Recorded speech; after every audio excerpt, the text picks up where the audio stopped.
All right, time to talk about the NFC West with Troy Aikman. I'm Tom Vandervoort. San Francisco 49ers, very sexy Super Bowl pick. Are they going to the Super Bowl? Do they have that capability, do you think?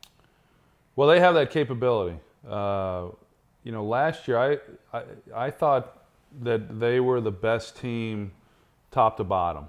They were good running the football. They were good, defensively. They were good stopping the run. They were good, in special teams. Although special teams is ultimately, what really hurt them in the NFC Championship game. But that, and they were very efficient. They didn't beat themselves. They created takeaways. Didn't turn the ball over a lot. I think, those things are really what winning football teams do. And now they've added to their arsenal offensively because what they lacked was the ability for a lot of big plays. So, then that you better be really good on defense if you're not creating big plays and scoring points. And so now they bring in Randy Moss and they bring in Mario Manningham and they add that to Crabtree and, it's almost like all their weapons were on the defensive side of the ball in a sense last year. Yeah, and now I think there was pressure on Alex Smith last year. A guy who had been through a number of offensive coordinators and everybody wanting to know, okay, when's it going to come? When's it going to click for him? And then he had really an outstanding season. And I don't think stats tell the story for a guy like him. But now there's probably even a little bit more pressure because the expectations are higher than they've ever been since he's been there. I mean, the expectation is to go to the Super Bowl, and now the expectation is for him to have a lot of big plays in the passing game because of the guys that they brought in. Right. So, can they go to the Super Bowl? Absolutely, they can. Will they? Who really knows? Are they a team that maybe will falter? Will be one of those teams that was really good one year and then just really struggles. Yeah. I don't really see that being the case. They return all their starters defensively, and then within that division, I just don't see any of the other teams, really unseating them, within that division. So I believe if you're a 49ers fan, you're probably and should be excited about this season. Is it hard if you're Alex Smith when okay, we had a great year last year and I was doing certain things and we had a great year? Is it hard not to try to do a little more and maybe try to do too much?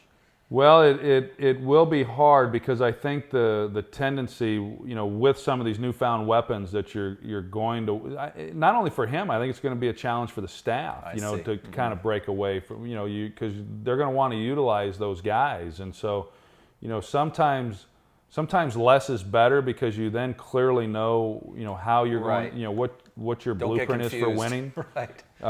Right. But now with some of the things that they have within the passing game, I think everybody has to guard against that a little bit. But I think this staff is pretty disciplined. I think this team is disciplined. I think Jim Harbaugh has really done a nice job, with that group and keeping them focused. And so I don't see that as being a real issue for them. Now, talking about some of the other teams in the division, obviously look at the Phoenix Cardinals. You got a little bit of a quarterback controversy there.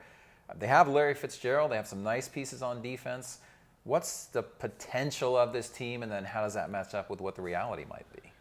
Well, they've got some potential, and Larry Fitzgerald, what an outstanding year he had last year with some of the inconsistencies that he had there at quarterback, and to still have 1,400 yards receiving and essentially went unnoticed, around the league. But a big year for Kevin Kolb. I think that expectations were high for him when he was at Philadelphia.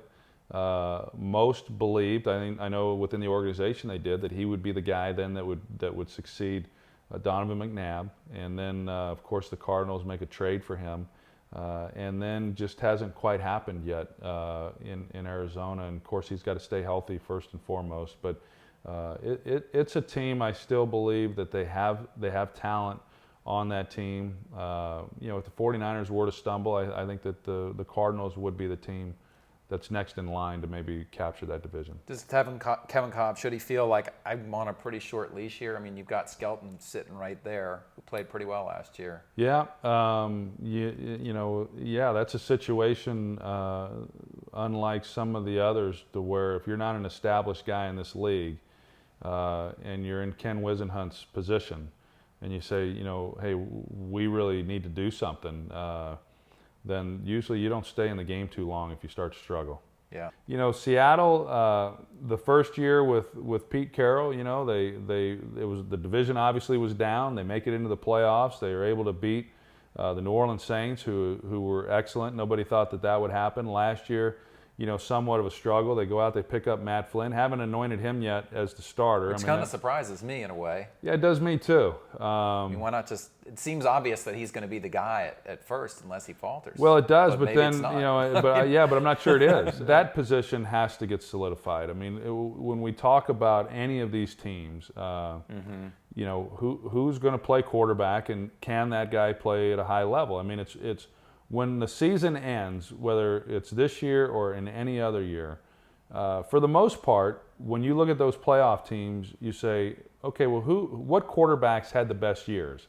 And invariably, they're those quarterbacks that are on those playoff teams. And so it's hard to win without great play at that position, and that's what's going to have to happen for Seattle. Right, and talk about the quarterback play in St. Louis. Sam Bradford obviously took a step back last year. What's his approach now going into this year? Well, survival probably. Yeah, they don't have a lot, do they? I mean, yeah, it's of course Jeff Fisher comes in. The philosophy is probably different from where it has been with Sam. I think Sam's a terrific player. I really do, and I think over the years there's been a lot of really talented quarterbacks that have come into the league that circumstances have kept them from being as good as they could be. And so far, I think that's the case for Sam Bradford. He's been beat up a lot. There's been some changes that have been going on there. I think Jeff Fisher, brings some stability and at least a veteran coach that everybody looks to in those meeting rooms and says, hey, this guy's been there before. Right. And that will help them. I don't see them doing a lot this year, but I think that Jeff's going to do a good job, and I think in time Sam Bradford's going to prove that he was as good as advertised. And maybe if you're a Rams fan, you say, look, Jeff Fisher is going to come in, and our defense was not very good last year, and they're going to be good because he's Jeff Fisher, and Sam Bradford can't have another bad year like that, so maybe we kind of inch up a little bit, basically. Yeah, I believe, for a team that won 2 games last year, I believe they'll be better. They'll be better than they'll be better than they were last year, yeah. Taking the over on that? That's it. Right. There you go. That's our look at the NFC West. For Troy Aikman, I'm Tom Vandervoort. Thanks for watching.